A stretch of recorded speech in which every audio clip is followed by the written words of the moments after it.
umas semaninhas atrás, hein, eu falava que as plantas armazenam açúcar na forma de amido. Lembra, professor? Mas olha só, os animais armazenam açúcar na forma de glicogênio. Lá no fígado ou em células musculares, por exemplo, tem muito açúcar. Pá! Armazena isso no fígado ou nas células musculares para não ficar com hiperglicemia no sangue, né? Senão a pessoa que é diabética, que não consegue controlar isso, fica com muito açúcar no sangue. E isso não pode acontecer. Então, o nosso corpo armazena esse açúcar temporariamente no fígado para ir liberando devagarinho de acordo com a necessidade. Ok? Então, isso é uma informação também muito importante, que a reserva de açúcar nos animais é em formato de glicogênio. Lembra? Glicogênio é um polissacarídeo gigantesco, formado por glicose, glicose, glicose, glicose, glicose, e aí vai. Beleza. Outra coisa interessante, os animais podem ter cavidades no seu corpo chamados de celoma, mas existem animais celomados, pseudocelomados ou acelomados, dependendo de cada um desses aqui, que eu vou falar para vocês ainda nessa aula o que significa. Mas lembre-se, você já assistiu lá a aula de de embriologia, e você já tem uma noção básica sobre o que é o celoma, o pseudoceloma, um animal acelomado. Mas, gente, vou falar com muitos detalhes para vocês ainda nessa aula. Continuando aqui, ó. Agora vamos falar dos filos, dos principais filos de animais que você tem que saber para arrebentar na sua prova de vestibular e de Enem. Então vamos com muita calma. Tá do mais primitivo ao mais derivado. Lembre-se, não fala mais evoluído.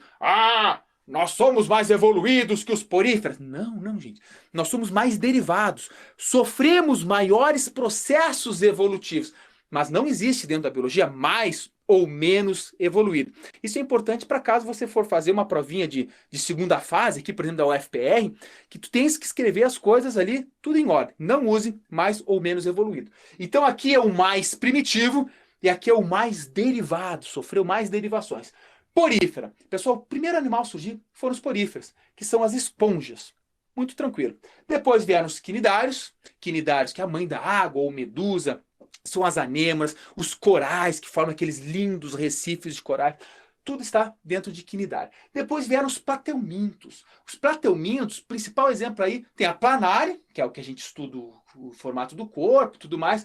Só que o principal aqui que você tem que saber, gente, ó, tênia. A tênia. A tênia que é uma solitária, chamada de solitária, que vive no intestino de uma pessoa que tem e que pode chegar a 6 metros de comprimento. Daí tu imagina, professor, um verme de 6 metros no meu intestino? Pode acontecer, ela é fininha, os plateumintos são fininhos. Então aqui, gente, nesse item 13 e 4, tanto nos plateumintos quanto nos nematóides, são vermes, né, um cilíndrico e outro achatado, que geram doenças que têm importância em saúde pública. Então aqui nós vamos falar das doenças deles, que eles causam e tudo mais. Então falando em plateumento, lembre-se da tênia. Falou em nemateumintos, ou nematoda, ou nemátoda. Lembre-se da lombriga. Lombriga já não tem 6 metros, ele tem de 15 a 30 centímetros. É um verme de corpo cilíndrico, né? Um corpo comprido, cilíndrico, com as extremidades achatadas. Que também uma pessoa pode ter até 100 lombrigas dentro do intestino. Elas chegam a se enredar no intestino da pessoa e causam obstrução intestinal. Tudo isso nós vamos falar nas próximas aulas. Isso aqui eu tenho muito gosto, porque com muito orgulho e com muita paixão, eu sou formado no mestrado, eu tenho meu mestrado em parasitologia. Então isso aqui, para mim, é um prazer imenso. Até me aprofundar no YouTube, eu tenho aulas sobre teníase, sobre ascaridíase, muito aprofundado para ensino superior. Mas se você é um aluno curioso, um aluno que está com sangue no olho, pode ir lá assistir minhas aulinhas, que são, inclusive, uma das primeiras aulinhas que eu gravei lá em 2015, mas que estão ainda bombando. Depois tem os moluscos, pessoal. Os moluscos, principal, pensa, lesma, caracol, a lula, polvo, todos estão dentro de moluscos, beleza? Depois tem o anélida, lembra de anel? Então são corpos que possuem anéisinhos, literalmente. Então são, por exemplo, as minhocas ou sanguessuga, também vamos falar daqui. Ainda lá no processo de evolução, de derivação, surgiram daí os artrópodes, pessoal. Os artrópodes, como eu falei para vocês, de todos esses aqui, na verdade, todos os seres vivos é o grupo com maior diversidade. Aqui, vamos lá, diplópoda, quilópoda, crustáceo, aracnídeo e insecta. Todos estão aqui dentro. E basta você saber, ou melhor, se lembrar, que os insetos é o grupo de maior diversidade no mundo. Então, obviamente, é um grupo muito importante, também tem importância em saúde pública, em alimentação, cadeia alimentar. Gente, artrópode é algo lindo. Também, durante a minha graduação, aqui que eu começa a ficar linda, né? Porque com botânica eu não trabalhei na minha graduação, mas durante a minha graduação e também no mestrado, eu trabalhei com artrópodes, com vetores que transmitiam doenças parasitárias ou que são parasitas, como é o caso do piolho, como é o caso aqui dentro do artrópode, do carrapato. Isso é muito interessante e nós vamos nos aprofundar muito também quando chegar no artrópode. Eu tenho certeza que isso aqui você vai gostar. Depois tem os equinodermata. Gente, equinodermata, uma estrela do mar, ela é mais derivada, por exemplo, do que um inseto? Sim. Ela é mais derivada que o inseto. Tanto é que o nosso parente mais próximo de todos esses vírus são os equinodermatas, as estrelas do mar. E por fim, mais derivadinho, são os cordatos, ou chordata, que esses sim, são os peixes, os répteis, os anfíbios, as aves e os mamíferos. Nós estamos aqui dentro dos cordatos. E é um grupo bastante interessante, porque quando nós estudamos os cordatos, nós conseguimos nos enxergar ali e falar, poxa, que legal. E depois daqui, quando a gente acabar tudo isso aqui, acabar acordado, a gente entra em fisiologia. Sangue no olho. Tipo, por que eu tô falando? Eu tô vibrando. Acho que eu tomei muito chimarrão, gente. Acho que eu tenho que parar um pouco. Acho que eu tô ficando meio hiperativo aqui. O troço fica um problema. Ok? Então, gente, isso aqui é o principal. Depois eu vou mostrar uma fotinho para vocês, mostrando um cladograma de quem surgiu primeiro e o que surgiu em cada um desses grupos. Ainda nessa aula. E com muito charme, aquele charme de sempre, na aulinha do professor Samuel. Agora eu vou apagar e nós vamos continuar falando agora de algumas classificações dentro da zoologia. Fica ligado! Então vamos falar de alguns conceitos importantes para estudar a zoologia, começando pelos folhetos embrionários. Ora, você já estudou a embriologia e você se lembra que existem lá 3 folhetos embrionários: ectoderme, mesoderme e endoderme. Bom, os animais eles possuem uma classificação quanto ao número desses folhetos, ou até mesmo se não tem esse folheto embrionário. Então, olha só, se o animal não possui folhetos embrionários, eles são ablásticos. Não possui folhetos embrionários, é o caso dos poríferos. Já animais que são diblástico, e nesse caso eles possuem apenas a ectoderme e a mesoderme, eles são, então, só tem 2 folhetos embrionários, e quem é diblástico são só os quinidários. Todos os outros animais, exceto porífera, que não tem, e quinidários, que tem 2, eles são triblásticos, porque possuem 3 folhetos embrionários. Esses folhetos embrionários é que vão dar origem a todos os outros tecidos do corpo do animal.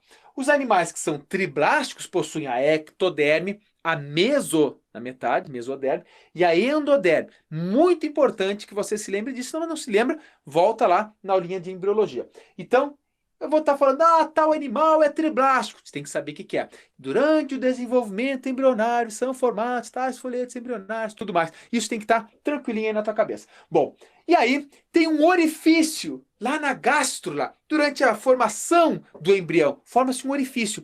Esse orifício é chamado de blastóporo. Poro, é um poro, uma entrada. Bom, os animais que a partir desse orifício, depois do desenvolvimento, origina primeiramente a boca, ou seja, esse orifício primeiro, surge a boca primeiro dele, são os animais protostômios. Beleza? Já os animais que primeiro, a partir desse orifício, primeiro origina o ânus, ou seja, o orifício está lá, origina o ânus primeiro, são animais deuterostômios. Repara que só tem 2 animais que são deuterostômios, que são os equinodermatas, as estrelas do mar, e os cordados, nós. Todos os outros animais são protostômios, com exceção, novamente, dos poríferos, que não tem, né? Uma vez que não chega nessa fase do desenvolvimento. Agora, outra coisa, outro conceito importante é quanto à cavidade corporal. Isso confunde muito os alunos. Existem os animais celomados, pseudocelomados e acelomados. Portanto, para ficar mais claro, olha essa imagem. Pessoal, os animais que são celomados, ou seja, que possuem celoma verdadeiro, eles têm essa cavidade central aqui no corpo dele revestida completamente pela mesoderme. Já os animais que são pseudocelomados, eles têm uma cavidade, mas te liga aqui, essa cavidade não é revestida completamente pela mesoderme. Tem aqui mesoderme, mas tem também endoderme. Então é um celoma falsificado. Por isso que a gente fala pseudo, falso celoma. Agora, existem animais que não possuem uma cavidade interna. Então, são os animais acelomados.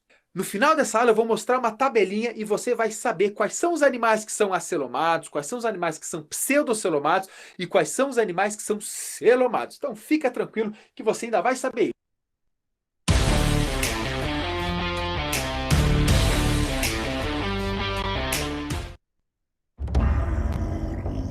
Mostre aquele cuja proteção causou tanta destruição.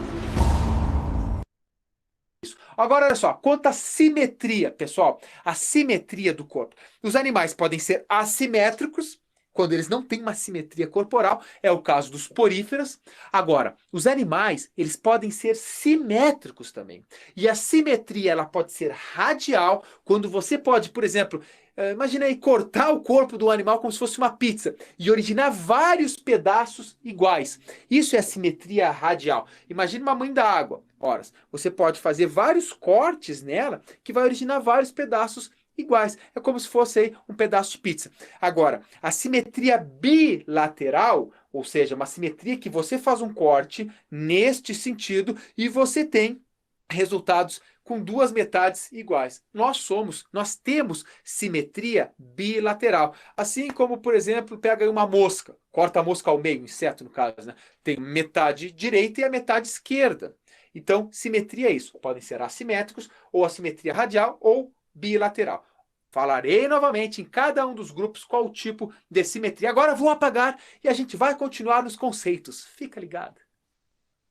Então, continuamos aqui com as características dos animais falando da reprodução. Pessoal, todos os animais têm reprodução sexuada, mas alguns animais fazem reprodução assexuada, não é o nosso caso, ok? Mas, por exemplo, porífera, quinidário, esses animais, principalmente os animais mais primitivos, plateumintos, eles sim fazem reprodução assexuada. Inclusive, uma estrela do mar, corta a estrela do mar em 5 partes, nasceriam 5 estrelinhas do mar. Isso é uma reprodução assexuada, mas falaremos mais detalhadamente em cada um dos grupos.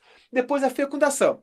No nosso caso, você já sabe, a fecundação é sempre interna, mas em vários outros animais, vocês vão ver que ela pode ser externa, ou seja, ocorre fora do corpo do animal. Nesse caso, vai precisar de um meio que tenha água, mas novamente, em cada um dos grupos a gente vai falar disso aqui. Agora, quanto ao sexo dos animais, e não entendo o sexo como o ato sexual, mas o sexo, repara, as espécies, e aqui muita gente se confunde, muitas espécies podem ser chamadas de dioicas. Aí tu fala, dioica? Significa que é hermafrodita. Não, a espécie é dioica, portanto existe o macho e a fêmea, os dois sexos na mesma espécie. Agora, se a espécie é monóica, significa que cada indivíduo é hermafrodita. Lembre-se, por exemplo, tu vai ver uma minhoca. A minhoca ela faz reprodução cruzada, a minhoca é hermafrodita. Então a minhoca é monóica. Beleza, mas volta a dizer, vou parar de falar isso. Para cada um desses aqui a gente vai explorar em cada um dos grupos. Então vamos lá. Cefalização, isso é uma tendência evolutiva nos animais. A cefalização é quando os órgãos dos sentidos tendem a se manter na região anterior do corpo, formando uma espécie de cabeça, no nosso caso, ou em outros animais, uma espécie, não é uma cabeça, mas é uma região cefálica, onde ocorre ali a formação dos órgãos do sentido. Não é a formação, mas a concentração dos principais órgãos do sentido na região cefálica. Depois nós temos a segmentação. Pessoal, em alguns animais, vocês vão ver que eles possuem corpo segmentado, ou seja, várias partes do corpo. Essas segmentações podem ser iguais ou semelhantes. Imagina uma minhoca, o anélida. A anélida possui o corpo segmentado. Insetos também, nós também. Mas agora outros animais não possuem. Pega uma planária, não tem corpo segmentado internamente. Mas já ia falar que nós vamos ver isso em cada um dos grupos. Esqueleto, te liga. Pode ser hidrostático, quando é o esqueleto que está, quando é a água que está auxiliando na sustentação. É o caso dos quinidários, você vai ver que a água está lá dentro dele e faz né? Mantém o corpo dele com uma certa forma ali. Exoesqueleto ou exoesqueleto é quando o esqueleto está por fora do animal. Ah, existe isso, professor? Claro! Veja lá os artrópodes, veja, inseto, pessoal. Inseto tem o esqueleto por fora. Aí tu fala, a cigarra de tanto gritar estourou. Não, na verdade não. Ela precisa crescer. Então ela deixa o esqueleto antigo e forma um novo esqueleto. O esqueleto está por fora, ela tem que sair do antigo. Imagina sabe aquelas armaduras medievais? Ó, imagina que tu está engordando dentro de uma armadura daquela, tu vai ter que sair e pegar uma maior. É isso que acontece com os artrópodes, com os insetos, com os aracnídeos. Agora, o esqueleto pode ser interno. Nesse caso, ele é endoesqueleto. É o nosso caso. Nosso esqueleto, os ossos formam o nosso esqueleto, ele é interno. Aí tem o sistema digestório. Tem animais com sistema digestório completo, quando você tem boca e tem ânus, você já passa por tudo, ok? Agora, outros animais só possuem boca. Nesse caso, é um sistema digestório incompleto. Come e os dejetos, né? O sorete sai pela boca, literalmente. Então, ele é incompleto, não tem um fim, né? A entrada é a mesma saída. Aí tem o sistema circulatório. Olha que falha. Mas quem sabe faz ao vivo, você sabe que a gente faz ao vivo. Um ao vivo chulebrento, às vezes, mas faz. Ó. Beleza. Quanto ao sistema circulatório, pode estar ausente. Nesse caso, as trocas é feita por difusão. Imagina aí uma solitária vivendo dentro de ti, um plateuminto. Também, o sistema pode ser aberto. Imagina um inseto. Ora o sangue está por vasos sanguíneos, ora ele se mistura na cavidade do corpo. Aí volta para vasos sanguíneos. Então, isso é um sistema aberto. Agora, o sistema circulatório fechado, é o nosso caso, 100% do tempo, a não ser que tu esteja com uma hemorragia interna ou até externa, 100% do tempo o sangue está por vasos sanguíneos, por isso é fechado. Quanto ao sistema respiratório, aqui tem várias classificações, eu não vou nesse momento falar de cada uma delas com detalhe. Ela pode ser cutânea pela pele, branquial por brâncreas, pulmonar por pulmão, traqueal. Traqueal não é pela traqueia, assim, traqueal é por estruturas semelhantes, não é semelhante a traqueias, mas que são tubulações. Nós vamos ver depois isso lá nos insetos. Ou nenhuma. Ah, pessoal, tem animal que não tem sistema respiratório? Mas claro, esses animais fazem as trocas gasosas novamente por difusão, assim como eu falei aqui anteriormente. Existem também classificações quanto ao sistema excretor. E aqui tem vários. Vou me ater depois quando eu falar de cada um dos grupos. Mas pode ser por protonefrídeos, nesse caso por células chamadas células flama. Pode ser por canais excretores, metanefrídeos, glândulas antenais e coxais. É nas antenas ou nas coxas. Túbulos de Malpique ou rins. Rins, você sabe, né? Se lembra lá dos nossos rinzinhos lá. Bom, aqui é interessante. Cara, eu tô louquinho, minha paixão. Quando a gente acabar isso aqui, quando a gente falar de fisiologia humana, se você é da área de saúde, principalmente quer fazer uma medicina, você vai pirar, assim como eu piro. Aulas de fisiologia não são fantásticas, são magníficas, são lindas. E depois, vamos falar do sistema excretor com muitos detalhes quando a gente estudar a nossa fisiologia. Agora aqui, ó. Quanto ao tipo de excreta, isso é interessante. Você fala assim, tem animais que fazem a excreta do tipo amônia, outros é ureia, outros é ácido úrico. Pessoal, amônia mais tóxica, ácido úrico menos tóxica. Mas você vai ver que cada um dos grupos se especializa em um determinado tipo de excreção e ela tem alguns mecanismos. Por exemplo, um animal que secreta amônia, cara, não pode acumular amônia, então tem que liberar isso rapidamente, porque ela é muito tóxica. Mas vou falar de novo. Falaremos com mais detalhes em cada um dos grupos. Agora, gente, eu vou lançar um grande bizu para vocês aqui, lançar um bizu, lançar um bizu aqui, que eu vou mandar duas imagens para vocês. A primeira imagem é um cladograma que eu vou explicar para vocês aí dos primeiros animais, o que surgiu em cada um dos grupos, o que é mais importante. E depois é um resumance, que tu adora resumo. Tudo que é aluno, né, adora resumo, porque sintetiza tudo que foi falado. E aí, então, vou mostrar duas imagens, começando pelo cladograma. Fica ligado. Pessoal, repara que todos os animais descendem de um protozoário flagelado. Então, esse protozoário é o ancestral de todos os animais, começou a viver em colônia, e depois os animais aqui adquiriram a multicelularidade, ou seja, todos os animais são multicelulares. Já falei para vocês. Aqui também, todos os animais possuem desenvolvimento embrionário entre mórula e passa até blástula. Agora te liga, os primeiros animais são os poríferos. Esses animais se alimentam por filtração, são sésseis, é o primeiro grupo que nós vamos estudar na sequência. Aí depois, se tu reparar aqui, ocorre a gastrulação, ou seja, a formação dos folhetos embrionários. Mas esse grupo, os quinidários, são diblásticos, só possuem 2 folhetos embrionários. A partir daqui, então, vai surgir os animais triblásticos, com 3 folhetos embrionários. Agora, nesse raminho aqui, surgem todos os animais protostômios, ou seja, o blastóporo origina primeiramente a boca. E aí nós temos aqui, dentre esses, os acelomados, que é o caso dos plateumintos, e os pseudocelomatos, que são os nematódeos, nemátoda.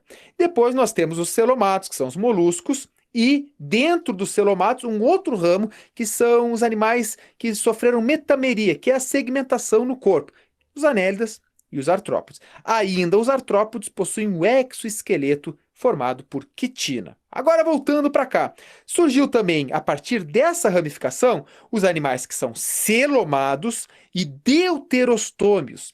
Veja, pessoal, nós somos parentes mais próximos dos equinodermatas do que, por exemplo, dos moluscos. Pega, a gente, um polvo tem uma baita cabeça aí, parece com nós, mas não, são mais distantes dos equinodermatas. Aqui, nesse caso, pessoal, as estrelas do mar, os equinodermatas, possuem um tipo de simetria chamada simetria radial secundária. Já, continuando aqui, na metameria, que nós desenvolvemos essa segmentação, a metameria, na verdade, os cordados, nós acabamos por desenvolver a notocorda. E óbvio, quando a gente estudar os cordados, nós vamos falar de outras particularidades dos cordados. Mas a gente surgiu a notocorda. E formaram-se todos os cordados, entre eles nós. Então, aqui os cordados são os mais derivados, né? Não está certo falar mais evoluídos, e sim mais derivados. E aqui os poríferos são os mais primitivos, os primeiros animais a surgirem. Feito. Lembrando, pessoal, que isso aí é um cladograma, você vai entender qual que surgiu primeiro, depois... Só que, claro, gente, isso aqui é um resumo, essa aula é introdução, é para você entender daquele... E tu, meu Deus, entendi, beleza, tá, agora vamos nos aprofundar. Mas vou deixar para ti, já tinha falado, o resumo bisurado das principais... Então vai ter aqui assim, ó, tem o grupo, filo, e aí do ladinho tem as características. Deixo ele uns segundinhos para você, você pode dar um pause, pode tirar um print, pode imprimir, pode copiar na tua folhinha bisurada do caderno e assim vai facilitar muito a sua vida. Então, fica ligado nessa imagem durante alguns segundos. Olha aí.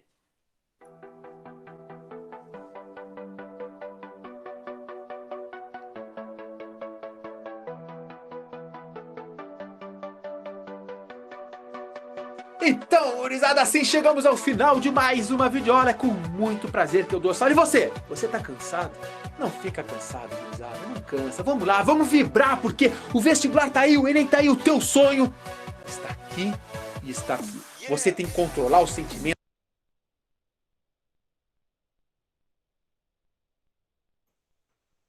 Então vamos lá, pessoal. Eu vou deixar aqui essa aula. Eu vou postar também lá no Class, né? Porque eu estou gravando essa aula também. E vou deixar no Class também no YouTube, lá no canal, mas já vou deixar aqui para vocês assistirem novamente. Ok? Deixa eu ver se está tudo certo. Beleza. Pessoal, essa parte introdutória foi muito importante, porque a minha apresentação já está dividida pelos grupos, né? E cada grupo vai ter sua característica específica. E só que eu pensei, falei, caramba, eu vou ter que não perder tempo, né? Claro, conhecimento não é perder tempo, mas eu ia ter que gastar um pouco de tempo para poder explicar. Talvez vocês não conheçam alguns termos, como, por exemplo, protostômios e deuterostômios, e eu ia ter que explicar o que é, talvez vincular alguns links, como eu faço de vez em quando. Eu preferi passar logo a aula dele, que já é a parte introdutória, né? Para quem não conhece esses termos aí, de celomados, acelomados, pseudocelomados, né, que confunde muito a cabeça dos estudantes, e são conceitos introdutórios da zoologia que caem no vestibular também. Às vezes cai, logicamente, características específicas dos grupos, mas também cai essa parte introdutória, geral do reino animal, comparando, por exemplo, com o reino vegetal, ok? Esse cara, acho que ele gosta mais de biologia do que eu, pode ter certeza disso. Uma outra coisa importante na apresentação dele, que eu peco muito também, eu sei, porque na universidade eu estudou muito isso, eu tive 2, 3 disciplinas de evolução, e realmente a gente não fala mais evoluído, a gente fala mais derivado, mais primitivo e mais derivado, são os conceitos corretos, né? A gente passa por um processo evolutivo, isso de fato é verdade. Claro que a gente passou por processos evolutivos maiores que os organismos mais primitivos, né? Mas a gente não pode dizer que a gente é mais evoluído. Eu até fiz uma comparação na aula de reino vegetal, eu falei, as plantas eu não considero mais evoluída que os animais. Usei o termo errado, mas acho que vocês entenderam o sentido, né? Agora vamos lá, pessoal, eu tenho alguns minutinhos aqui, e vamos começar, evidentemente, pelo primeiro grupo. Deixa eu colocar aqui minha apresentação. Deixa eu ver se está tudo aqui perfeito. Mas foi muito importante. Caramba! Foi muito importante. Meu irmão. Eu acabei fechando. Só um instante, pessoal. Falha aqui. Fechando sem querer. Vou tentar aumentar e fechou. Mas sem preocupações maiores. Esperando abrir.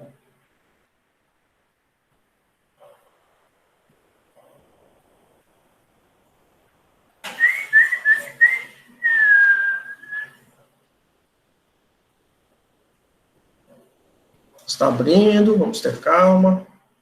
Você deve ter aula daqui a pouco, né? 10 horas.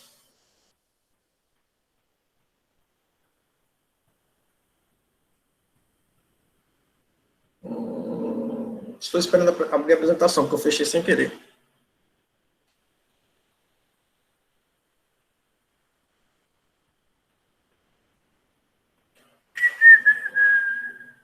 Pronto. Agora está aqui, curtinho.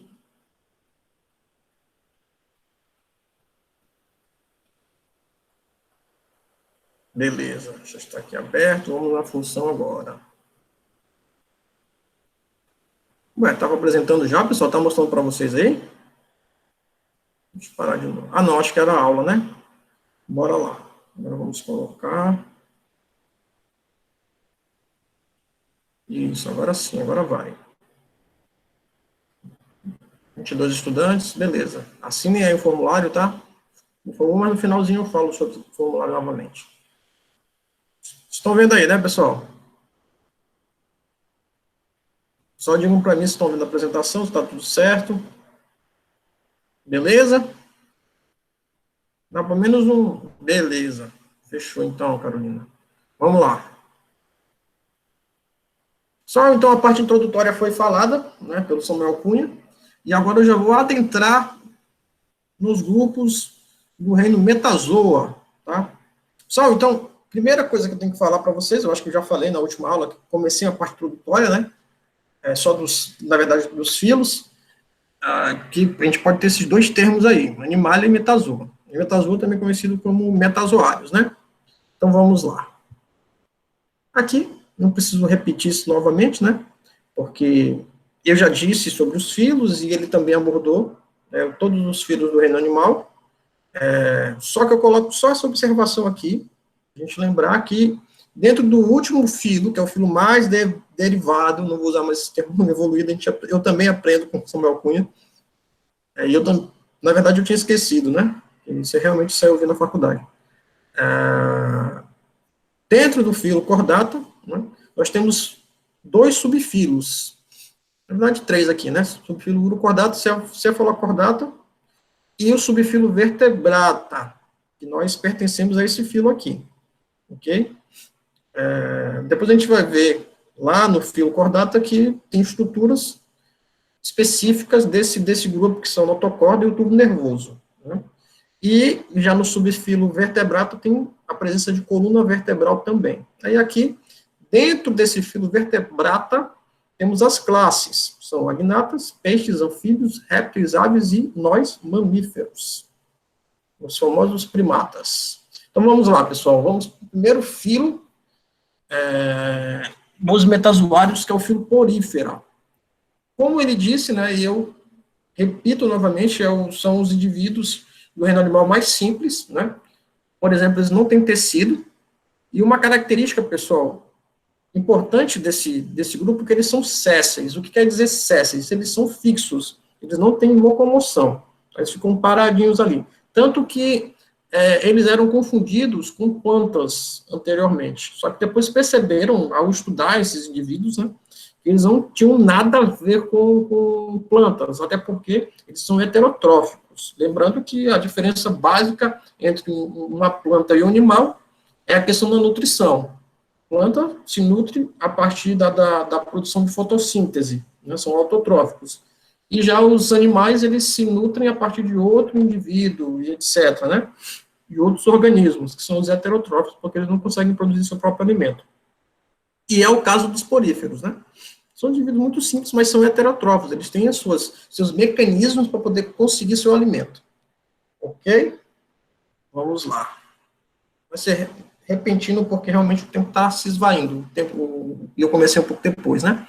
Mas bora lá.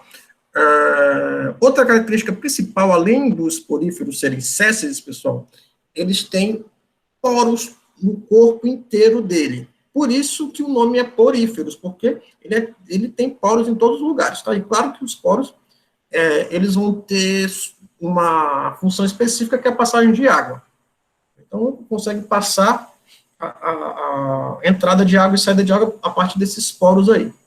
Perfeito? Eu já falei que são sésseis, não tem tecido, sistemas e órgãos, são bem simples. E o exemplo mais famoso são as esponjas, né? Ok? Está aí. Só, além disso, eles têm tipos de células, tá? E essa parte aqui, no estudo, por isso é muito importante, tá? As principais células, e cada célula tem uma função específica. Por exemplo, os pinacócitos, eles formam o corpo da esponja, então, o corpo todo é formado por pinacócito. Os amebócitos, responsáveis pela distribuição de alimentos no porífero, né? Os coanócitos são células com flagelos que fazem a captura dos alimentos, tá? Eles que conseguem capturar o alimento. E as espículas, que não são exatamente células, né? Mas são estruturas formadas por carbonatos e sílica, e participam da sustentação do corpo do porífero. Então, o porífero, ele tem aquela estrutura rígida, não sei se vocês já viram já uma esponja, pessoalmente, mas se você, por exemplo, pegar numa esponja, você vai ver que ela é muito rígida, muito dura, muito difícil até de quebrar. Então, é em função de ela ser formada por carbonatos e sílica, que é um material muito duro, né? Vamos seguir aqui. Agora vamos falar, tá bem pequenininho, tá bem pequeno, mas acho que vocês conseguem enxergar aí, né? As letrinhas estão miúdas, porque tem muita informação dos quinidários aí para passar para vocês. Vamos lá, pessoal. O filo quinidário, né, já é um filo mais derivado, né? Quer dizer, passou por transformações maiores que os poríferos. Tem cerca de 10 mil espécies, quer dizer, pessoal, uma coisa, quanto mais derivado, quanto mais evoluído, digamos assim, né, maior número de espécies o grupo vai ter. É o caso do filo quinidário, depois a gente vai ver, o Samuel Cunha também falou lá dos artrópodes, que tem uma diversidade biológica muito grande, né? São os indivíduos que têm maior diversidade biológica. Depois a gente vai observar nesse grupo por quê, né? Os mecanismos que eles têm para poder ter essa grande variação biológica aí. Ok. Outra característica desse grupo, do filo quinidário, é que eles têm células que queimam, pessoal, e que são os quinidócitos e os quinidoblastos. Isso, pessoal, por quê? Porque muitos quinidários, eles vivem em ambientes inóspitos, com predadores, com situações complicadíssimas aí, então eles precisam sobreviver. Então, um dos mecanismos, uma das ferramentas que eles utilizam para a defesa deles, essa célula que queima, porque se chega um predador, o cara está querendo comer ele, né, ele vai ativar essa célula para queimar o inimigo, o predador dele. Tá? Além disso, eles têm um sistema digestório incompleto. Por isso que foi bom, pessoal, a aula do Samuel, porque eu não preciso, né, ficar repetindo e etc. O sistema incompleto, né, eu digo que não vou repetir, eu acabo repetindo, né, mas o sistema digestório incompleto é aquele que só forma no seu estágio de desenvolvimento, só um orifício, que no caso é a boca, tá? Aí tem as células nervosas, quer dizer, a gente não consegue identificar esse tipo de célula lá nos poríferos, e tem duas formas, tá? Os pólipos e as medusas, ok? Tem diversos grupos dentro dos quinidários, alguns que formam pólipos e outros que formam medusa, ou um grupo que pode formar, no estágio inicial, pólipo, e depois forma medusa. Então, é mais ou menos assim. É um pouco complicado entender isso, mas é dessa forma. Ok? Um exemplo de pólipo são os corais e as anêmonas do mar. Tá? As anêmonas parecem que se mexem, mas elas se mexem, elas só ficam, porque pólipo é fixo, tá? E as medusas são nadantes. E no caso das anêmonas, parece que se mexe, porque tem uma parte que é bem mole, digamos assim, aí passa a corrente da água e ela fica se mexendo, mas ela é fixa, tá? Como os corais também. As águas-vivas são exemplos de medusas, né? E os hidrozoários, que são as hidras, pessoal, eles podem alternar as duas formas, tá? De pólipo e medusa, como eu tinha falado para vocês. E a excreção e a respiração deles, dos quinidários, né, são por difusão. Não tem exatamente um sistema respiratório completo e excretor, e por isso eles respiram por difusão. Então, a difusão, acho que vocês lembram, lá no primeiro ano, aquela questão de transporte passivo e ativo, que transporte passivo, difusão é transporte passivo, né, que entra, simplesmente, né, então, é dessa forma, né, bem simples o sistema excretor e respiratório deles. É o processo excretor e respiratório. E os exemplos eu já falei, né, anêmonas, corais, água-viva e hidras e caravelas. Será que vai dar tempo? Eu tenho só 7 minutos, é melhor? Eu acho que vocês têm aula, né? 7 minutos não, 3 minutos. Vamos aqui só terminar essa parte, eu já libero vocês. Falando agora do filo plateuminto, né? Que a gente já começa a falar aqui dos vermes, né? Uma diferença entre os plateumintos e os nemateumintos é a sua forma. Os plateumintos, eles são achatados, tá? São vermes achatados. Falou em vermes achatados, pensa em plateuminto. Ok? Falou em vermes cilíndricos, já pensa nos nemateumintos. Fechado? E além de ser achatado, você tem um corpo mole e fino. O professor deu o exemplo né, da planária, etc., da tênia, e eu já vou falar um pouco sobre elas também. Tem o sistema digestório incompleto, né, isso quer dizer, só tem um orifício. A troca gasosa também é por difusão, que nem no grupo anterior, os quinidários. Cefalização, isso já é uma novidade evolutiva aí nesse grupo, né, já começa os órgãos dos sentidos a se desenvolver numa região do corpo que é o céfalo, tá? Que a gente pode falar que é a cabeça deles. Além disso, eles têm simetria bilateral, pessoal. Como o professor falou, cortou uma parte para cá, outra parte para lá. São triblásticos, isso quer dizer o quê? Presença de 3 folhetos germinativos.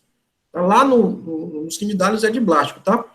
Como ele mostrou lá no grau de evolução lá da árvore filogenética. Então, tem 3 folhetos. Mesoderme, primeiro ectoderme, depois endoderme e mesoderme. Na verdade, o sentido é ecto, meso e endo, que é a mais interna, né? E a meso fica no meio. E tem indivíduos que formam a meso e tem indivíduos que não formam, ou tem um falso, digamos assim, né? Mas aí você está ligado à questão dos celomados, pseudocelomados e acelomados, que já é uma outra situação também, mas está ligado à questão dos folhetos germinativos aí.